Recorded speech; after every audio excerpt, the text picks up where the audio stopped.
Good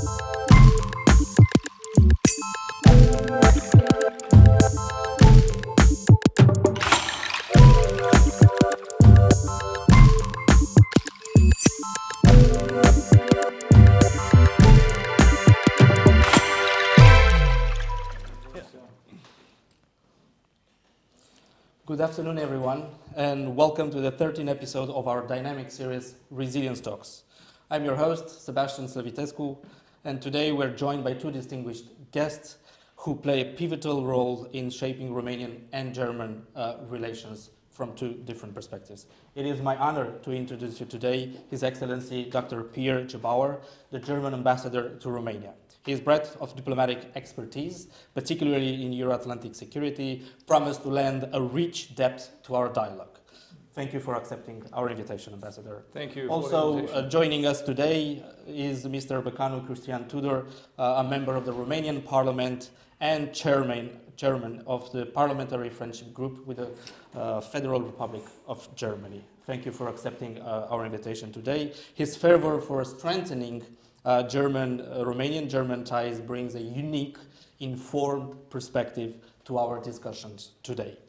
Together, we'll delve into the pressing security issues spawned by Russia's illegal and criminal actions in Ukraine, unpack Germany's notable strides in national resilience building, and explore implications of the Zeitenwende foreign policy shift. Ambassador, I'm sorry if I haven't said it the right way. We'll also shed light on the prospects of Schengen integration for Romania, tackle Russia's hybrid and cyber threats, and discuss wider canvas of Euro-Atlantic resilience.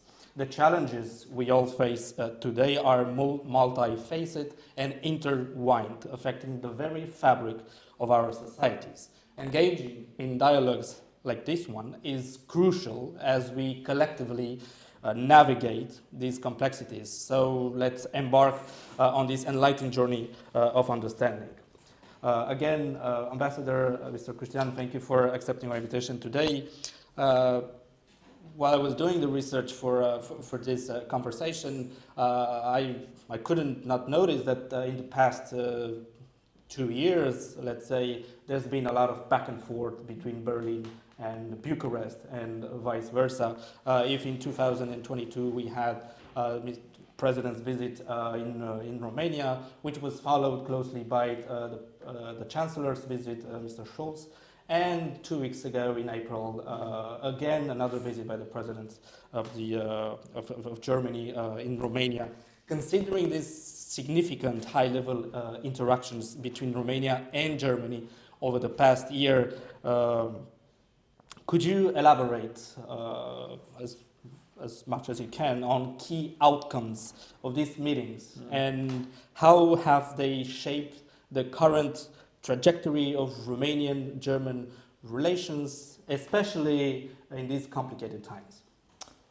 Thank you very much, Sebastian, for inviting us and hosting us here. And you're fully right. The last year has shown a wonderful intensification of Romanian-German relations, also expressed by the number of high-ranking visits. You've mentioned twice the President, the Federal Chancellor, twice our Foreign Minister, a Minister of Defense, numerous members of Parliament and other delegations. So it's really a unique period that we have experienced. And I think the key message and also the key reason why we are witnessing this intensification of contacts is the fact that Romania has grown so much in importance against the backdrop of the cruel and illegal Russian aggression against Ukraine.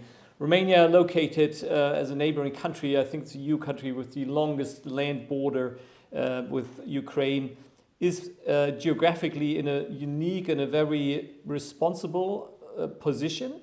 And it has played out this responsibility in a most impressive way. And it's something that's certainly acknowledged and applauded in Berlin and in many, many other European capitals.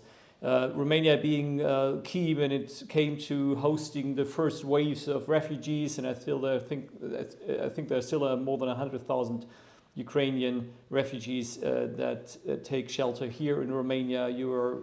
Romania is elementary when it comes to ensuring grain exports from Ukraine, and of course with the humanitarian aid, military aid, and all the other support that we grant Ukraine, Romania always plays a very important role.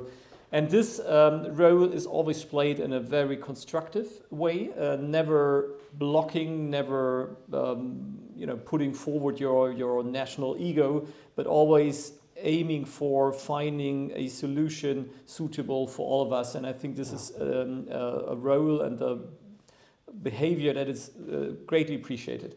And again, coming back, that's to your question, that's exactly mirrored by the fact that we had so many high-ranking visitors. Sorry for this long introduction. Coming to your question on what were the outcomes. The outcomes, I think, were one indeed from a German perspective, making sure that this message is heard. We appreciate Romania's role. Then, of course, a second outcome has been that we agreed on not only the fact that our bilateral relations are excellent and broad, economically, politically, culturally, but there's, of course, always room to move further, to take the next steps. When it comes to the economic cooperation field, we sense that there is great room for beefing up our energy cooperation, energy partnership, Romania being in a unique situation of having many energy resources, gas, onshore, offshore, but of course also a lot of wind, a lot of sun and water energy. So it's obvious for Germany that partnering up with Romania would be beneficial for everybody. The second area is one that has been brought to the focus by the Russian aggression, which is the need to step up our security cooperation, which we are happily doing. There's room for cooperation in the field of defense and industry. Then, of course, we are closely following and cooperating in the field of troop deployment here. We had our Air Force here in the beginning of the war with 6 German airplanes. We'll have a number of big troop exercises taking place in Romania next year and the year afterwards with a strong German participation. We had the AWACS airplanes from Germany, NATO AWACS planes here the other day, and many other aspects where we see that strengthening our security cooperation is key. So these were just 2 very important outcomes, but again, overall, very successful visits. Thank you, Ambassador. Mr. Cristian, as a member of the Parliament, you have a unique perspective on our bilateral relations. Do you see any way forward? In your opinion, is there more to do? Do we have more ways to advance our bilaterals, especially on critical infrastructure? Germany is our biggest economic partner with more than 7,500 companies being active and that are staying in Romania and keep developing. How do you see these dynamics? I know you have a unique perspective as you travel often, as you have numerous meetings with decision makers and partners in Germany. First of all, thank you for having us invited here. It is a privilege. In terms of your question, I think that we should see this unique relationship that we have with Germany as continuous work in progress. So we would never have the luxury of stopping what we are doing. We need to always work, we need to strengthen our ties, we need to see what are the key messages that are issued by the German stakeholders, and I'm now referring to the global Zeitenwende, and we all saw that the view of Germany towards the Central and Eastern Europe and the Republic of Moldova and Ukraine has changed dramatically after the second part of 2022, so after the war started. And we need to really be focused on that.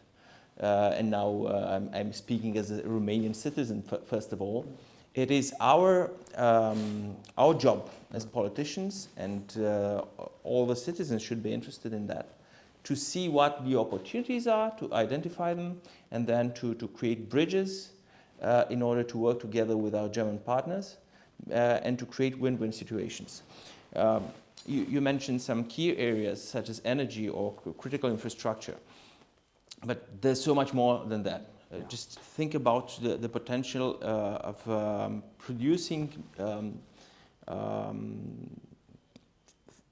goods which require new technology, batteries, hydrogen cells. We have the privilege, and we are very lucky to have a very low carbon footprint in the production of our electricity.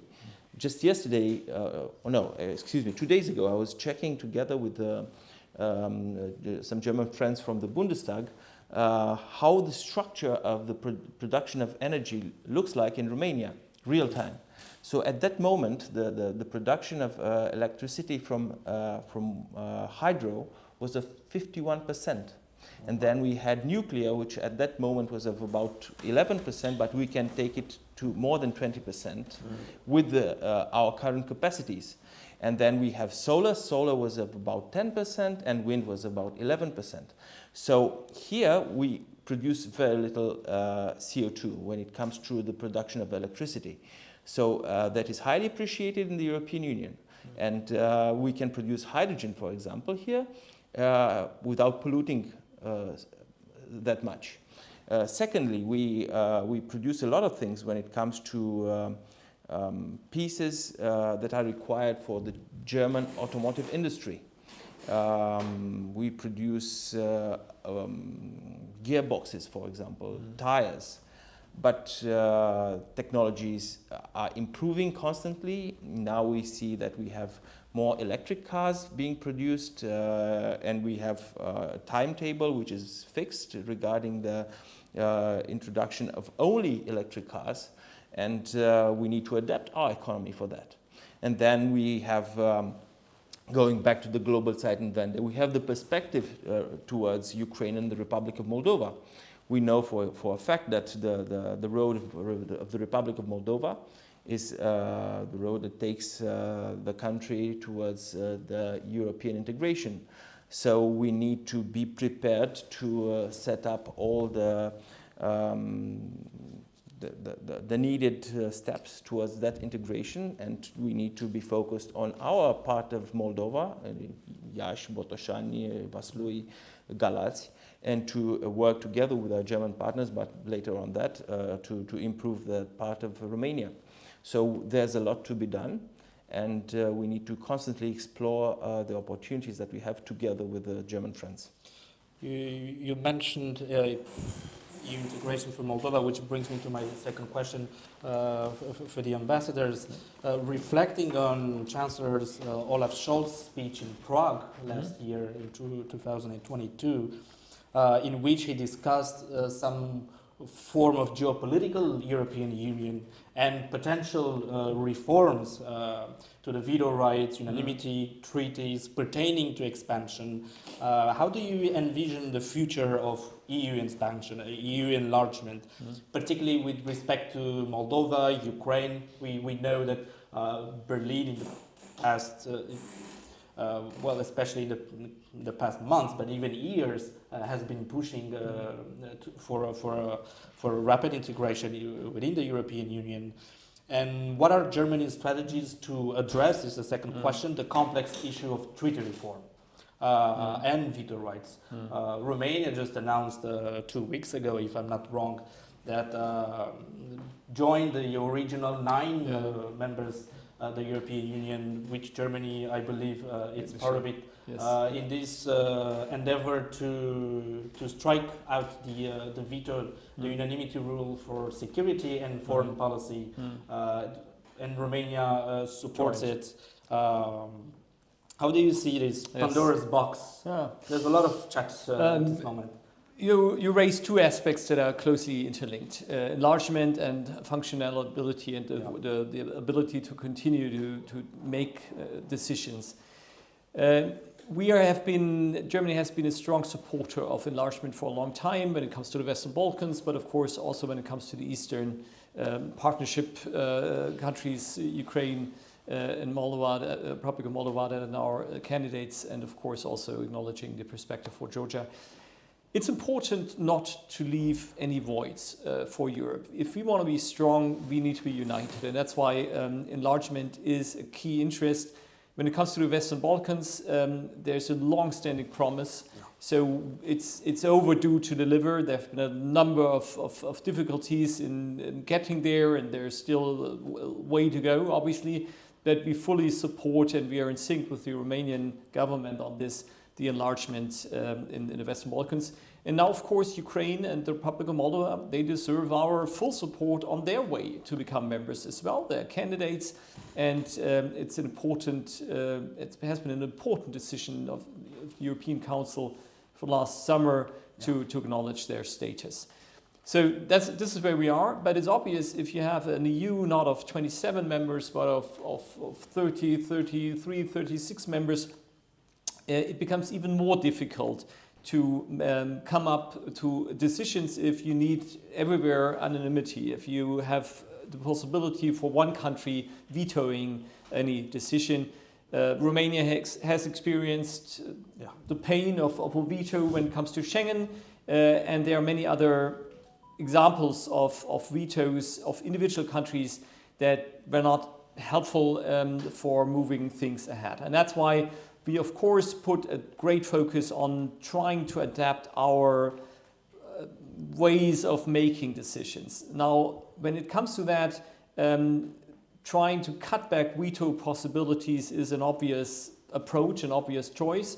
And you're right, Germany has initiated with a number of partners, and Romania is part of this group of friends of the qualified majority, which is the alternative to an anonymity vote that is foreseen in many, many areas. Now, how do you get there? It's a question of the treaties. There are possibilities to cut back on veto possibilities within the treaty framework without having to draft a new treaty, which is obviously a lot easier, but you need the support of all member states to cut back on the veto, so that's a bit of a challenge still. That will be complicated for sure. And then there's a question of even bolder reforms, which would entail a change of the treaties, which, to be honest, at this stage seems a bit, quite a challenging goal to achieve, or even more challenging goal to achieve. So we should, and we do, concentrate a bit on the lower hanging fruits and focus on ways of, within the existing framework, promoting a qualified majority. And it's great to have Romania on board. But again, we have seen over the last years an increase of the readiness or willingness of individual member states to make use of their veto powers. And to be honest, Romania and Germany are twins in differing from that approach, in always saying we need to have a compromise in the end. We have our national interests that we go into negotiations with, but in the end, it's not helpful at all if we just insist on one or the other position. We have to make sure that we reach a solution that is workable and feasible for every member state. And we've had great successes together on this endeavor. And again, Romania is pursuing exactly the same course. Where will we be ending up? I don't know. I mean, this question of bringing these two goals, workability of the EU and enlargement of the EU under one hat, will remain a challenge, and it will determine, I'm sure, the years until the end of the decade in a very decisive way. And I'm not here to, and I'm not in a position to know, where we'll be ending up, but I know that we have to work on it. And as we have seen traditionally with the European Union since Maastricht, Lisbon Treaty, and the spirit of Sibiu, the European Union structures have a way of evolving and eventually getting there. Yeah, it's true. We have seen, and it's been incredible. I mean, for me, I study European law. I'm pretty passionate about it. And nobody thought with the pandemic, the COVID, that the European Union could handle it so swiftly. Yes. And successfully, and we have done it. Nobody thought that with the illegal and criminal war Absolutely. of Russia on sovereign and peaceful Ukraine, that the EU would get in a year and 2-3 months to the 12th package of sanctions. Yeah. And those are tough ones. Yes. And we have found consensus to reach there. So the speed of, to my eyes, the speed of change for the European Union has grown pretty. Oh, pretty absolutely. impressive. Thanks for highlighting this, because I couldn't agree more. When it comes to the EU, we often have a tendency to only see the negative aspects. And it's funny that if you look at the EU at any moment in history, now or in the past, you would always say, wow, this union is a bit of in a very difficult shape.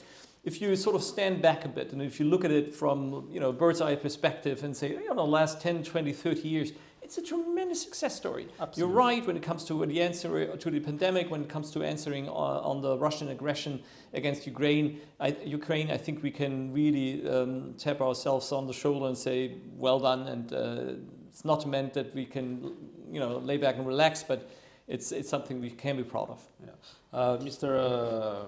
Cristian, if we remove unanimity as we know it today, let's go with security and foreign policy, but we can talk more. Is Romania stronger? Will Romania be weaker? I couldn't agree more to what the ambassador was saying, meaning that we are stronger together. So if you take a look at the way the world functions today, you see that we are unfortunately living in a world which is more polarized.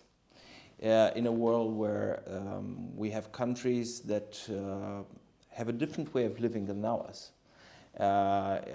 In a world where we have countries who do not have the same values, so they are different.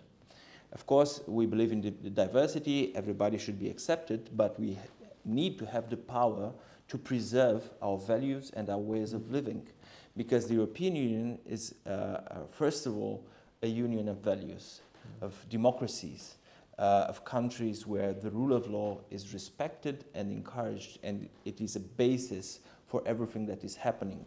So going back to the history of the EU, we should never forget what was the initial scope of, the initial role of this union, starting with the treaty for coal and steel. Yeah. The initial idea of the founding fathers was to never have a war in Europe again. And if we only take a look at this idea and we forget about everything else, we can see that they were successful. So the first important war, and I mean really important war, that has been happening in Europe, apart from what happened in the former Yugoslavia, is now in Ukraine. But neither Russia or Ukraine are EU member states. So we can see that we have good cooperation among member states. So going back to your question, I think that we can only be stronger together in a global world, in a world where, to be quite honest, there's no European country that is strong enough from an economic perspective, from a population perspective, for the next 100 years. I'm not talking about today, for the next 100 years. To be capable of defending the values that it has on its own. And I think that the Brexit is very relevant towards that. Very telling. It's very telling, yes. You can remember that a year or two ago, they had this huge problem with the supply of diesel and petrol in the gas stations. They still have this huge problem, and they are our friends, but that is the truth, and the truth needs to be told. They have this huge problem with the lack of capacity of taking the crops out of the fields. So the vegetables are rotting in the fields. So we will always be stronger together, of course together with our US friends, partners and allies, in defending our values, in promoting our economic interests. And again, going back to the question, once we decide that we will enlarge the European Union, and this will be a finalized process, we need to take into consideration the possibility that any country can block a decision which is good for all the EU based on an abuse. And we saw that in the Schengen matter that is so important for Romania, and not only for Romania, I would dare to say, but also for Germany and for other allies. So what Austria did is a very telling example of the way the EU can be blocked. And now I'm going to stop, but before I'm going to stop, I should say that the EU was not built in a day. The EU is a project that was built in steps. So we needed to start somewhere with this. Because when we talk about enlargement, going back to the global Zeitenwende, we need to make sure that the countries that want to join this fantastic club, which I dearly love, are prepared, but we also need to be sure that we are prepared as well. Thank you. Ambassador, it's been a year now that everybody's sort of talking with regards to Germany on this new foreign policy shift that has been announced, as Cristian mentioned earlier on. Can you develop a little bit for us what it is, and maybe is it an equivalent of Emmanuel Macron's strategic autonomy? Is it only regional? Is it international? And where is China in this global new foreign policy shift that has been announced and has provoked so many conversations? Yes, thank you. Well, obviously there are several layers to what we are experiencing right now. I think for the world in general, February 24th last year, the Russian attack on Ukraine has been a turning point, in a sense that we have a full-fledged war, as Cristian has outlined, in Europe again, Second World War style battles. This is truly despicable, and it cannot be reiterated often enough to say that it is Russia who is the perpetrator and the aggressor, and Russia has a way to stop it. So when we talk about peace plans, just to mark that, there's only one peace plan: Russia stopping its aggression and getting out of a foreign country. Now, this is something affecting anybody worldwide, internationally, and we see this. And of course, the world has been involved with that Russian aggression on several occasions. We've seen several votes on the UN, in the UN General Assembly, where the large majority of all nations worldwide condemned the Russian aggression. But of course, there's also a European angle to it, a NATO alliance angle to it, and a German angle to it. Let me start with the German angle. Of course, Germany has been a country in the past that has tried to avoid anything what we are seeing right now. The previous governments of Germany have been eager to try to avoid a full-fledged war, and unfortunately there was no way of stopping Putin's aggressive philosophy. But there is the shift, the perception that now is not the time to trying to sort of bring peace no matter what the cost is, but to make sure that Ukraine can defend itself. And that entails the delivery of weapons, something Germany has been very hesitant about with regard to crisis areas in the past. We have always said we don't deliver weapons into areas of crisis or war or fighting because we don't want to fuel a war.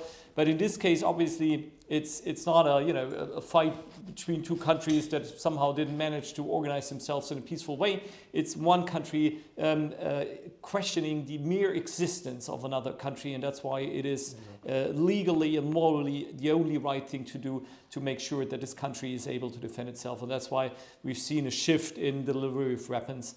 There's also this shift, and this is going a bit broader now to the European level, in our perception that we cannot count on peace just always prevailing. We have all had the hope that after the end of the Cold War, we would be able to tap into this peace dividend and saying, well, we don't need big armies, we don't need big defense spending anymore because we'll just focus on whatever softer topics. No, you have a country, Russia, on our doorstep, which is pursuing an exclusively aggressive strategy, questioning moral and legal pillars that we have pursued and that we have held up. And that's why we need to be able to answer in strength if they continue their path of aggression. And that's why that's the second aspect.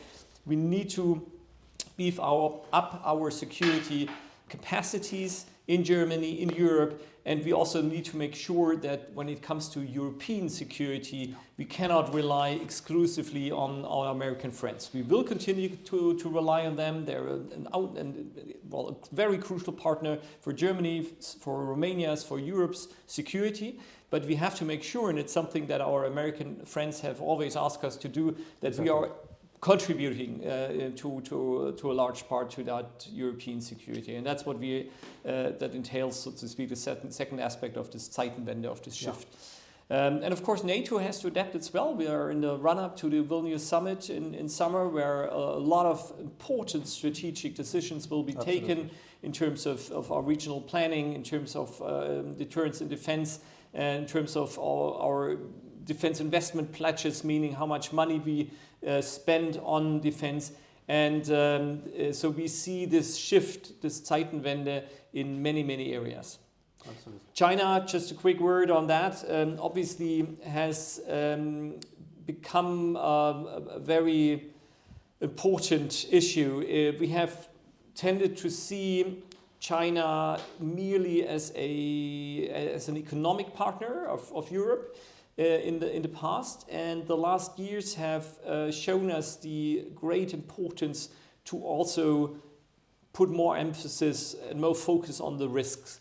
So what our leaders, our political leaders, are always saying, and it is quite true, we're not talking about decoupling from China. It's not about to stop our relations with China. We have important business relations. We need China when it comes to finding international answers to global questions like climate change.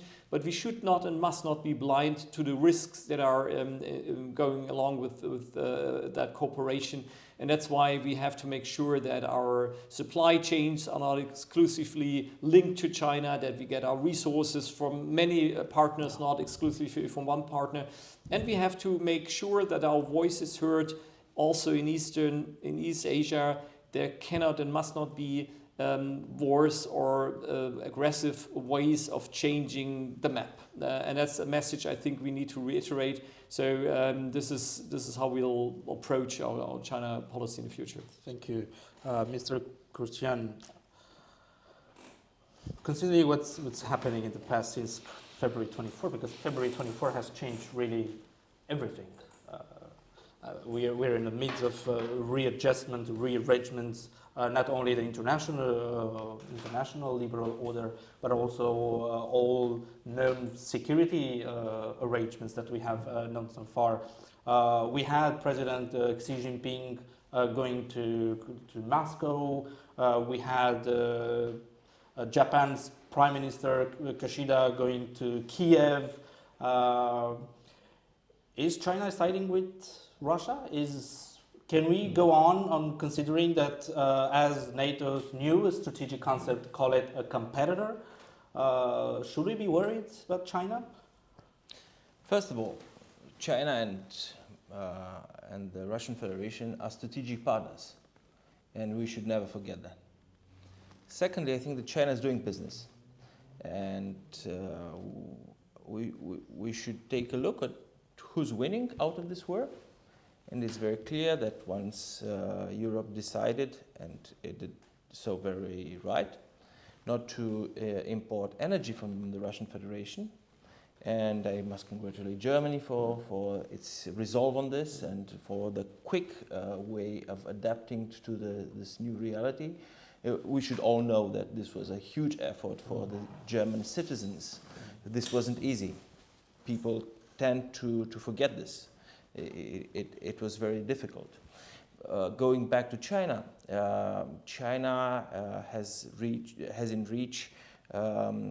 access to cheap energy from the Russian Federation, has an export market. I understand that Chinese companies are gathering resources from the Russian Federation, especially from the Siberian part. So I think that China is doing business.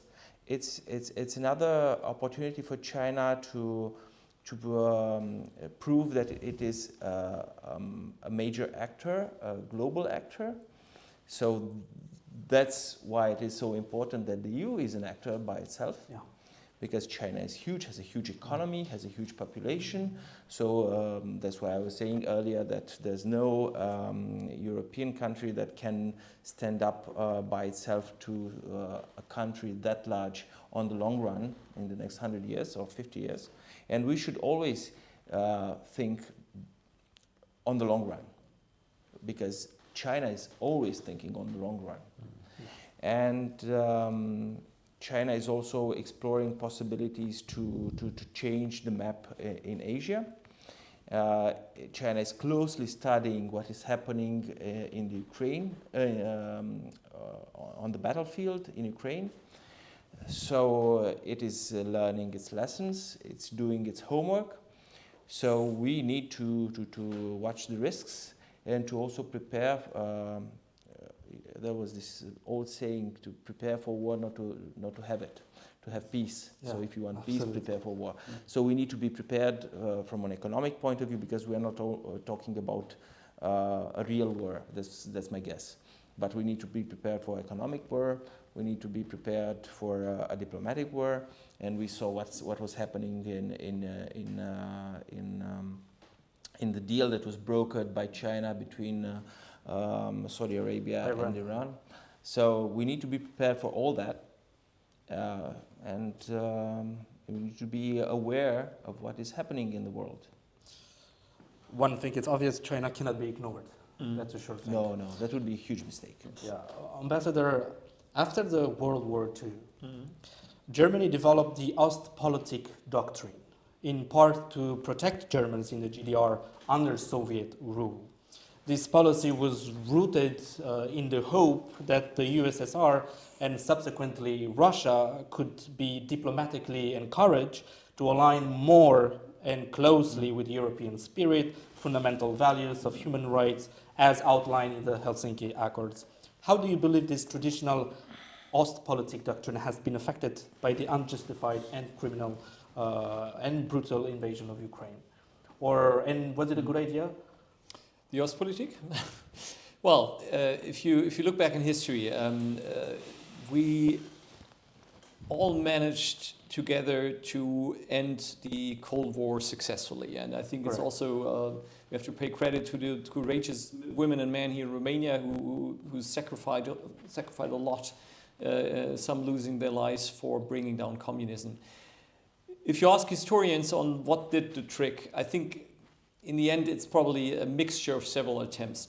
West Germany has pursued, right after the Second World War, a more strict course toward with the GDR, the eastern part. We have, for example, said we won't have any diplomatic relations to countries that have diplomatic relations with the GDR, making sure that there's only one Germany, one government that can represent all of Germany. Now, this was important, and then again, you're rightly referring to the Ostpolitik of the 70s, which sort of tried it a different way of saying, let's achieve change through closeness, so having some sort of cooperation, and maybe we'll find a way forward. Then, of course, you've seen again a shift internationally with regard to the armament race, as they now refer to, which I dare say probably also was a very important, if not the most important factor in bringing down the Soviet Union financially.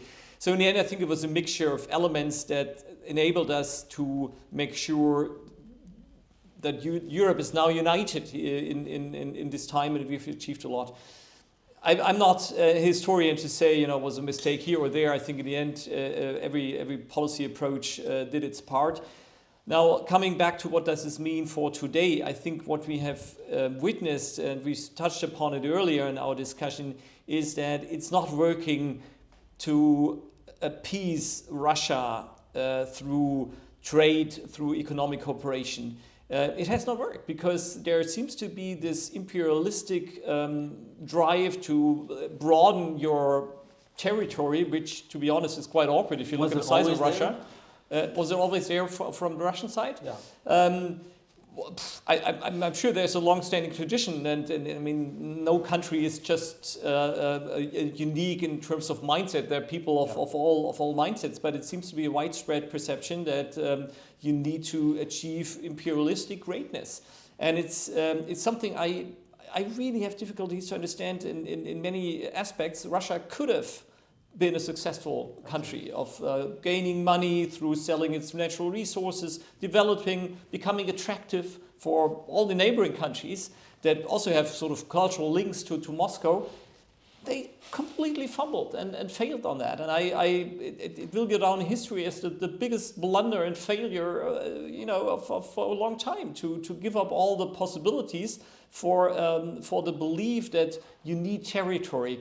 I once heard some historian write an interesting sentence about Germany, saying today's Germany is the Germany of the smallest territorial size. It's the smallest Germany ever in history, territorially, but it's the strongest, most peaceful, most prosperous, most successful Germany that there ever has been. So it tells you a lot about, do you need territory? No, come on, you need happy and prosperous and they have territory. People. Yeah. And Russia has plenty of territory. So it's complete nonsense to believe you need more for and whatever resources. reasons. And resources. Yeah, they have resources, they have everything. But again, I cannot understand how you can actually believe that this path that Putin has chosen will lead you to greatness. It will lead you to disaster. You make a very interesting argument. Thank you. About that, if I may, I think we go back to values. It's about values. It's about the perception of the way of living. It's about political systems. So, it's a clash of values here. Going back to the ideology of Mr. Putin, for example, you can see that he considers himself to be a successor of the great Tsars, of Catherine the Great, of Peter. So he's an admirer of the secret police. He's an admirer of expansionism, of imperialism. He's not very fond of human rights. So it's about that. If we shared the same values, which unfortunately isn't the case, we wouldn't have seen such a problem here. And again, going back to the Russian resources, how many citizens from Central Eastern Europe have you ever seen to migrate to the Russian Federation?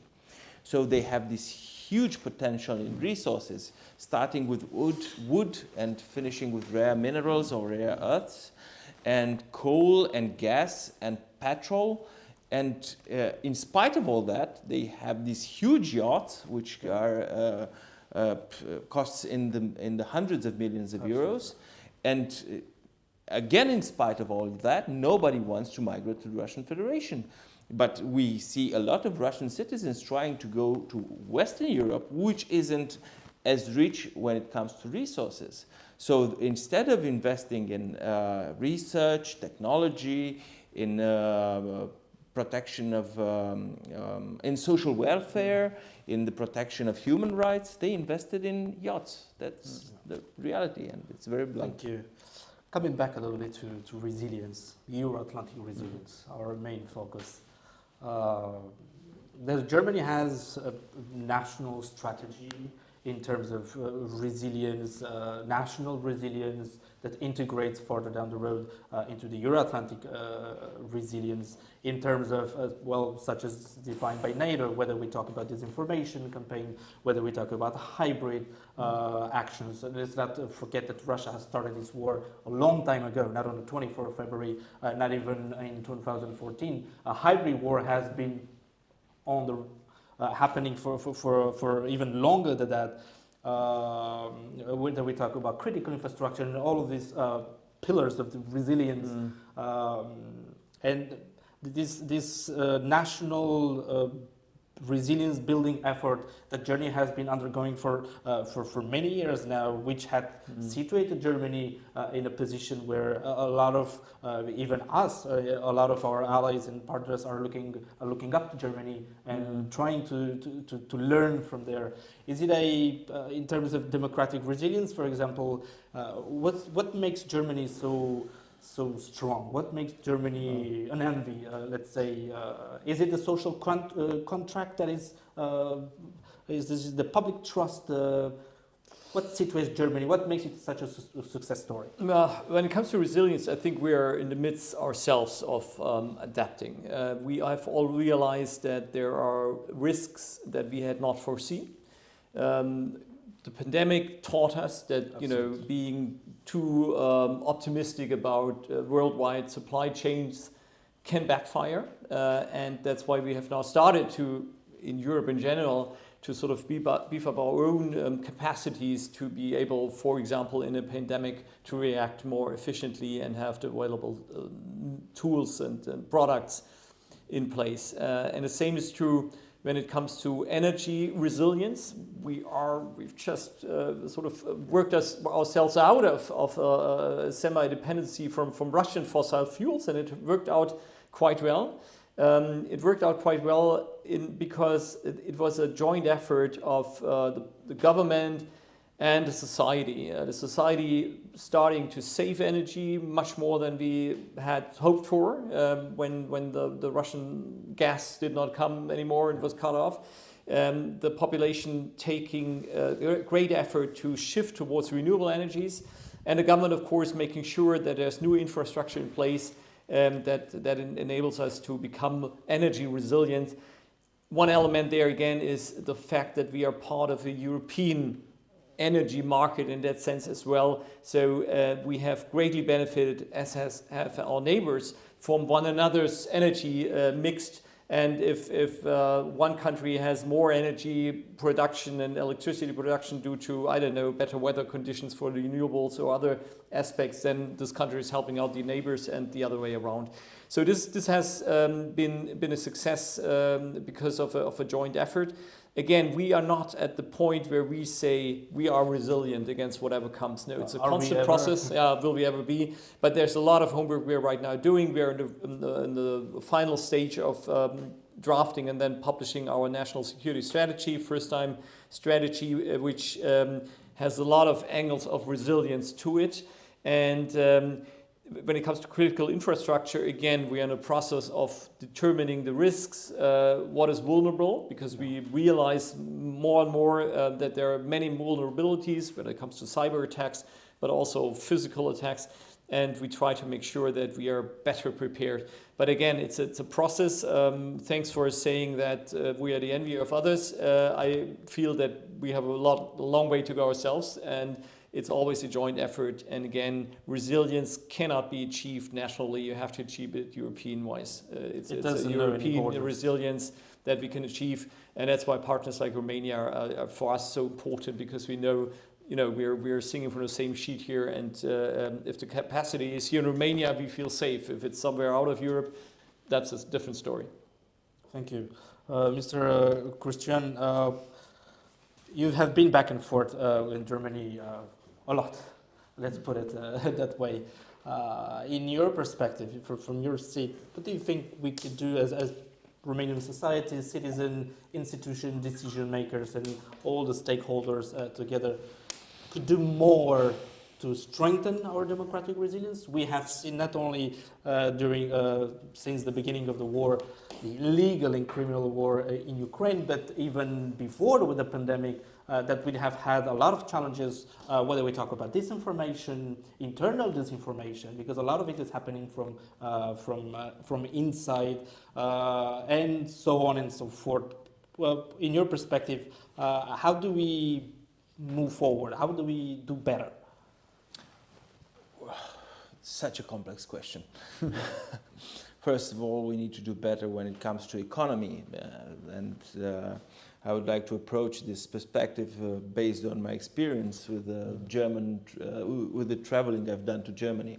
So going back to energy, for example, we had a delegation from the Bundestag for 3 days in Romania, and had plenty of discussions regarding the production of alternative fuels such as hydrogen or batteries in Romania with German technology, since we produce electricity with a low carbon footprint. But we should always be on the watch for opportunities when it comes to economy, to see where we have the opportunities, where we need to improve our economic perspectives, to see which areas are not doing their best, for example, areas of our country, and to try to work together with our partners in order to have investment done in those areas. So we need to have the same approach when it comes to Vaslui, for example, or to Timișoara or Cluj. We need to be sure that we create the same opportunities when it comes to infrastructure, to public administration. So if we have welfare, then and people are happy with the way their life goes, then it's easier to defend our values and our democracy. Secondly, I think that we should improve the way our public administration is functioning. Because if we are capable of providing public services of good quality, education, healthcare, and so many more public services, then the citizens will be happy. And that's the way to fight populism. Because the populists come with some ideas which are popular, that's why they are called populists, but which are not based on real grounds. They are mostly based on lies. And the way to fight it is not to argue with them every time, because it's really hard to argue with something which is popular. Let's just say somebody comes with the brilliant idea that we eliminate all taxes in Romania. Nobody has to pay any tax. Well, that is cool, but can we do it? No. So the idea is to fight populism by creating welfare and good quality public services.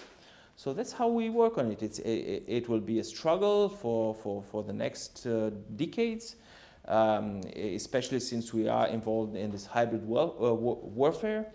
And we need to be capable, and that's the third point, to have better communication with our citizens. So we need to better explain what we are doing, to have our doors open towards our society, and to create bridges. Bridges towards Germany, bridges towards Vaslui, bridges towards Paris, bridges towards Constanța. Always create bridges. Thank you. Because we're drawing to the end, I have one questions with 2 dimensions for you. You mentioned earlier a little bit about Schengen. As you probably know already, it's a big deal for us. Not only for decision makers, institutions, but ordinary citizens. Absolutely. It has been quite a big disappointment for me, and I think everybody shares when we had the news that it didn't happen, and Austria blocked our bid, presumably allegedly for some reason or not. Can Germany do more to help Romania get into the Schengen area? And when do you think that potentially could take place? That's the first dimension. And the second one, isn't this the fact that a country has the power to block without practically much of a reason, because the refugee argument has been pretty much a nonsense, and it's not Romania that says it, but the European Commission reports, the investigations that are independent. Isn't that a threat to European resilience itself? And a bit of because we talked about the Schengen and how Austria blocked, but we never talked about the security aspect of the Schengen file. How do you see all of them heading together? Well, thank you. I couldn't agree more with you. We have a number of reasons why it would be not only important but also fair and well deserved for Romania to join the Schengen space. There's a great economic angle to it, obvious, which is also affecting German companies producing here and trying to ship their goods to other parts of Europe. There's this political angle of in times of crisis we need to move together and not have blocking each other or having borders against one another. And there's this political angle of making sure that countries that are always constructive are rewarded in a sense of making sure that this approach is valuable and successful. On an anecdote I'd like to share here, when there was a time in fall last year when there were people fearing that Sweden would veto the Schengen accession of Romania, which did not take place. Sweden supported Romania, so this was just a fear. But I heard at least two people telling me it was a mistake to accept Sweden in NATO before they accept us in Schengen. We should have just used our veto power there to get something in return. Now, this is a very dangerous approach, I feel, because if you all are behaving like this, this would be the end of any decision-making in the EU. We would just block one another for anything and nothing would move forward. So again, Sweden, it was a false fear. Sweden fully supported Romania's accession, but I'm telling you the story simply for the reason of saying, well, this is what we need to avoid. And that's why it would be so important to deliver on what Romania deserves. Now, when it comes to the reasons for the decision not having been taken yet, I think it is, of course, not wrong. It's right to say that we have an issue about the functioning of the Schengen space. There's an issue about migration in Schengen. But this issue is there without Romania being in Schengen. So Romania is obviously not the problem. The issue is there. We need to address it. From my personal perspective, it's wrong to connect it because there's no Romania angle to it. It's not Romania being the source of floods of or a large extent of illegal or irregular migration. So this is why we are fully in sync, and the German government is strongly supporting Romania's accession. What can Germany do? What can we do in general? What can the EU do? I think we just can continue to make sure that these arguments are heard, that there are no domestic policy reasons that sort of overshadow international European necessities. I think this is important to continue to send out this message. You can rest assured that our political leaders in Germany, the Chancellor, Foreign Minister, President, they all are using their contacts to trying to make sure that we reach the support of all European member states. But this is it's a process where you have no instrument in your hand where you can force anything. If you need the support of all members, then you need the support of all members. Which brings us back to the question of, are veto decision-making procedures maybe too difficult and too sluggish to continue to use, and should we also change to more flexible voting rules and procedures? So I unfortunately cannot give you the magic answer saying this is the button we need to press and then things will be dissolving. On the other hand, I know that in politics, and in particular maybe in EU politics, you need persistence and you need to just continue. You need to always argue and strive for a result, and eventually we have moved forward in the EU. Is something you said yourself earlier. So without being able to give you a clear time frame on when's going to happen, I'm fully convinced Romania will be part of the Schengen space. And I do hope as soon as possible, and we all need to continue to work for it and to argue for it. Thank you, Ambassador. Thank you for your continuous support the same question.